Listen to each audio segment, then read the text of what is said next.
Hello! Welcome to Unicorn Princess Tarot. So, ito ang ating reading for collectives. Ayan, collective love reading to. Wala tayong specific zodiac sign. Yes, ang importante yung reading. Kung makarelate ka, makaresonate ka, maaaring ang reading nito ay para sa'yo. Pero kung hindi, okay lang.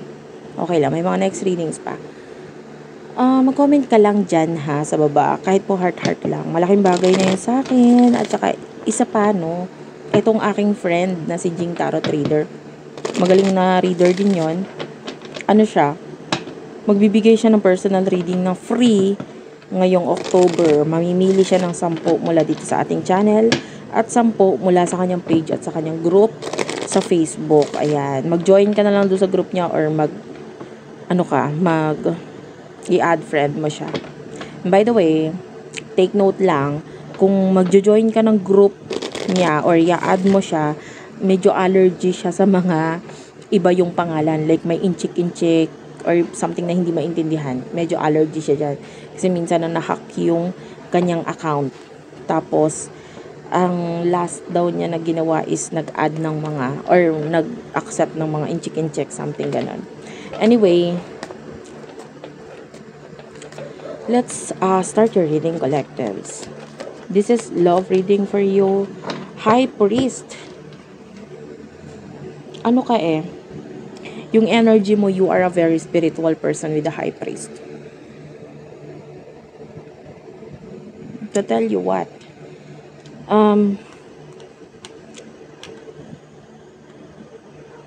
meron kang abilidad na mag-create. Nakikita ko na madiskarte kang tao.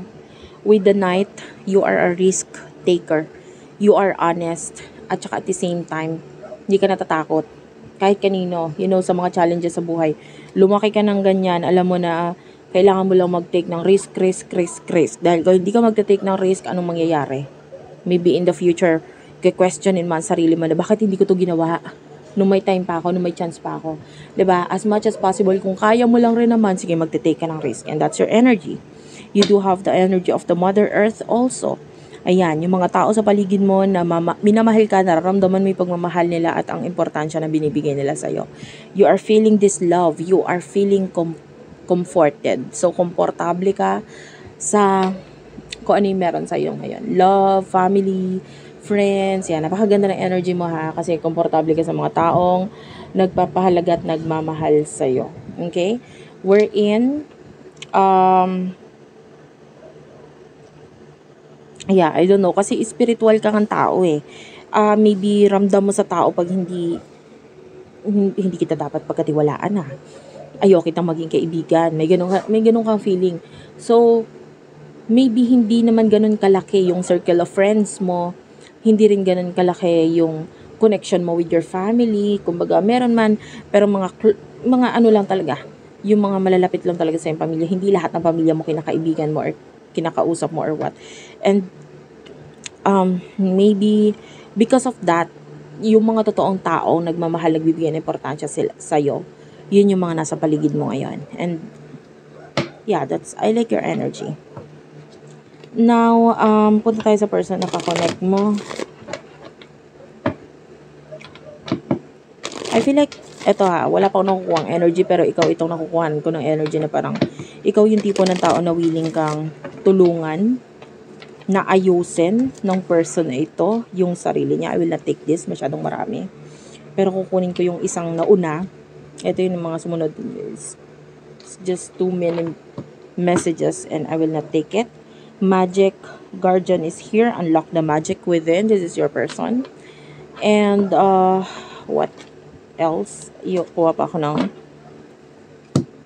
2 more cards is here. White Witch and Animal Guardian.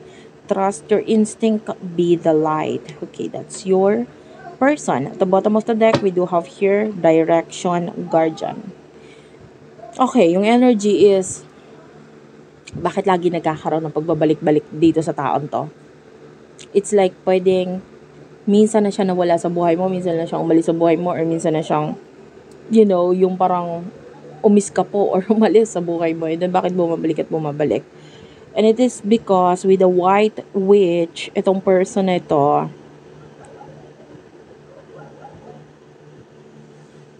parang nasa isip niya, Hindi ako makapaniwala, nandiyan ka na naman. Napapansin na naman kita. Ayaw niya. Ayaw niya mangyari na pinapansin ka niya. Pero hindi niya naman mawaglit-waglit sa isip niya yung ikaw. Pwedeng mayat-maya, ayan na naman, iniisip ko na naman yon. Parang gano'n, naiinis na rin ng taong to. With the Magic Guardian, I feel like this person is focusing sa kanyang sarili, sa kanyang mga kaya pang i-improve sa sarili niya, talents, etc. Nandyan yan.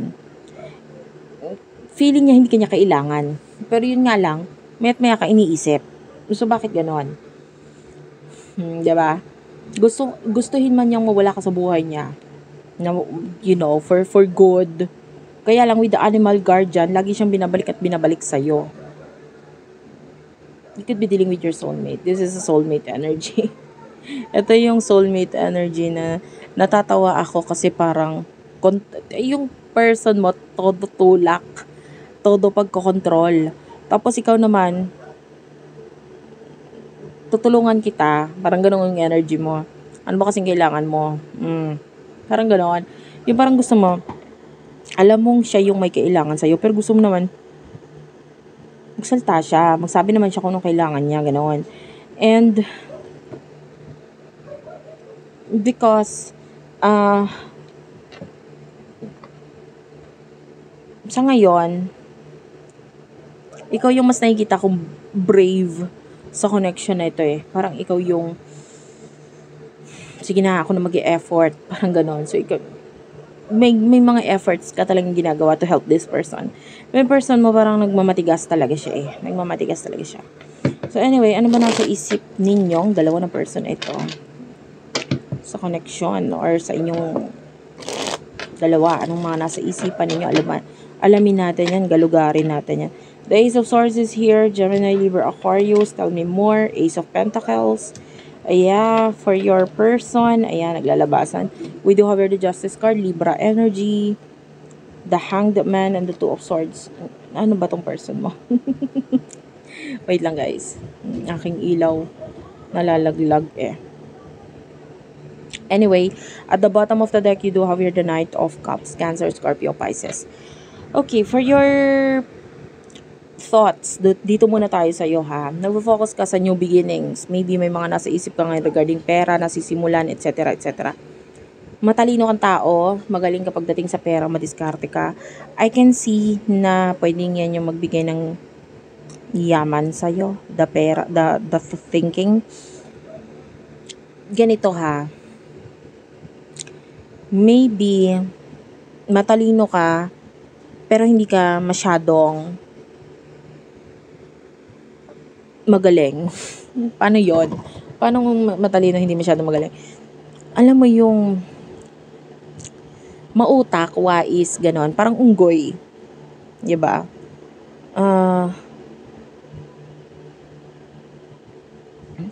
Paano ka makakakain nang hindi ikaw yung kukuha ng pagkain? So, pwedeng ang technique mo is mang-uuto. Ganyan. Ay, meron akong saging dito. Gusto ko kasing kumain nung papaya.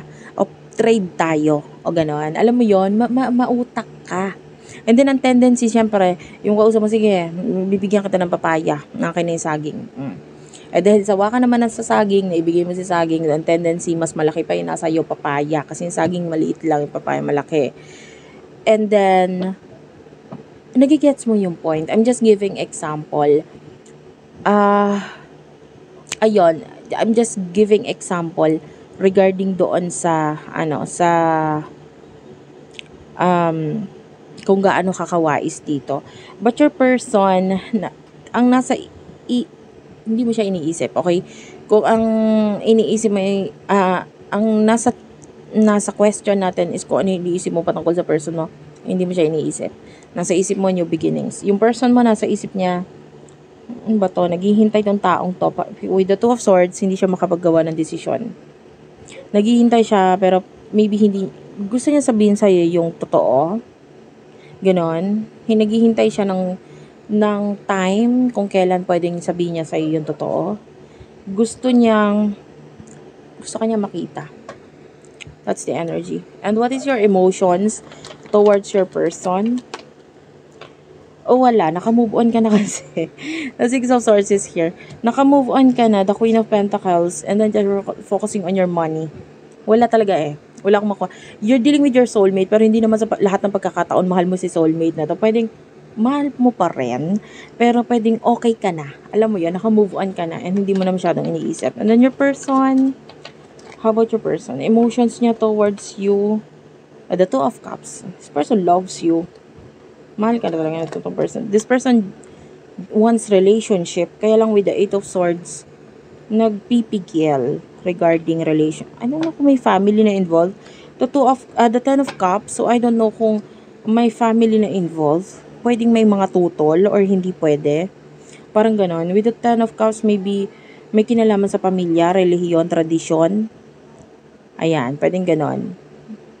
Or literal na pwedeng may another person na na-involve. Tapos pwedeng may mga childrens na pwedeng may mga ganan. So what will happen in the future for you? What will happen in the future? Seven of Wands. The Devil is here. The King of Pentacles and the magme-message tong taong to sa'yo. In the future. But with the Devil, pwedeng either may masabi kang masakit para sa kanya or hindi mo masyadong bigyan ng attention or pansin. Pwedeng pang-aasar lang. The King of Pentacles, pwedeng mag-message siya sa'yo but hindi naman related sa feelings niya or what. Maybe, kamusta ka na dyan? Okay naman ako. Parang ganun lang. Just casual conversations ang nakikita natin dito. And it is because with the Ten of Cups and the Ten of Wands, ito yung mga sagabal na nakikita natin dito. Obligasyon, family related, etc. And yeah, still this person will see you as the Empress and the Sun. And then, gustong-gusto ka pa rin itong taong to. And while on the other hand, ikaw ito na parang ang feeling mo, ay, bahala ka sa buhay mo. Gusto mo ko? Okay, fine. Pero wala akong nakikitang effort mula sa'yo. So, thank you for watching. I love you all and bye-bye.